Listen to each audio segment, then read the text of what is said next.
आज हम करेंगे बच्चों कहानी शेर और चूहिया।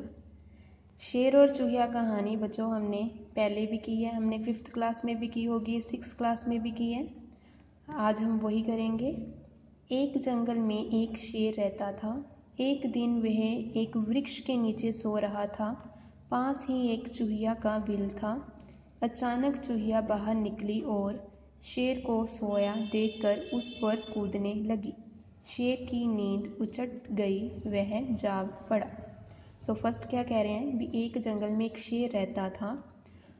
एक दिन वह एक वृक्ष के नीचे सो रहा था। वृक्ष मतलब पेड़। कहते वो एक वृक्ष के नीचे सो रहा था और उस वृक्ष के पास ही एक चूहिया का बिल था।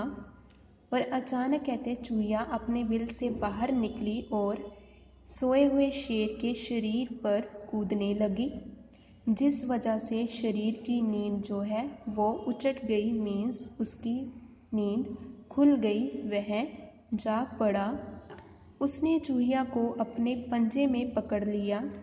वह उसे मारने लगा था कि चूहिया ने विनय की कि मुझे क्षमा कर दें, मैं भी कभी आपके काम आऊँगी। शेर ने हंसकर उसे छोड़ दिया।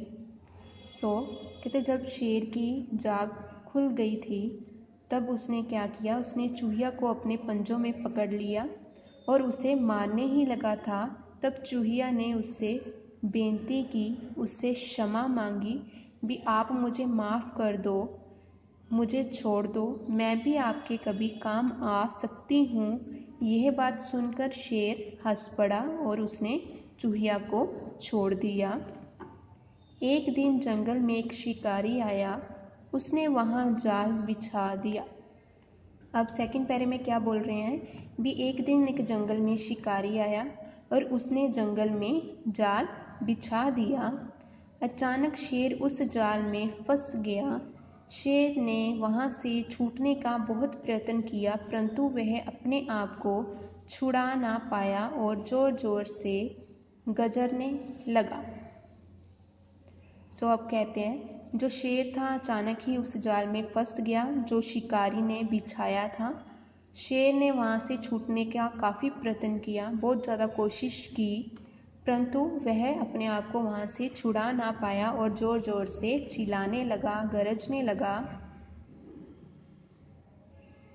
शेर की गरज को सुनकर चूहिया बिल से निकलकर उसकी सहायता के लिए दौड़ी।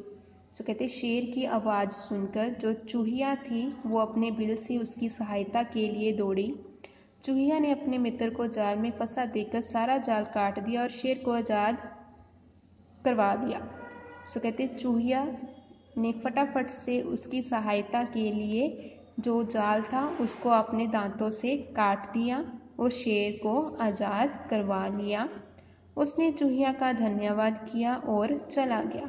उसके बाद जो शेर था उसने चूहिया को धन्यवाद किया और वहाँ से चला गया। इस कहानी से हमें क्या शिक्षा मिलती है? शिक्षा, किसी को छोटा मत समझो। भी हमें किसी को भी छोटा नहीं समझना चाहिए। छोटा पर्सन जो होता है वो भी हमारी सहायता कर सकता है, वो भी हमारे काम आ सकता है। जैसे हमने इस कहानी में भी यही पढ़ा है, शेर इतना बड़ा होता है और जो चूहिया है बहुत ज़्यादा छोटी होती है, बट लास्ट में शेर की मदद किसने की थी? चूहिया ने। इस कहानी से हमें यही शिक्षा मिली है भी हमें किसी को भी छोटा नहीं समझना चाहिए।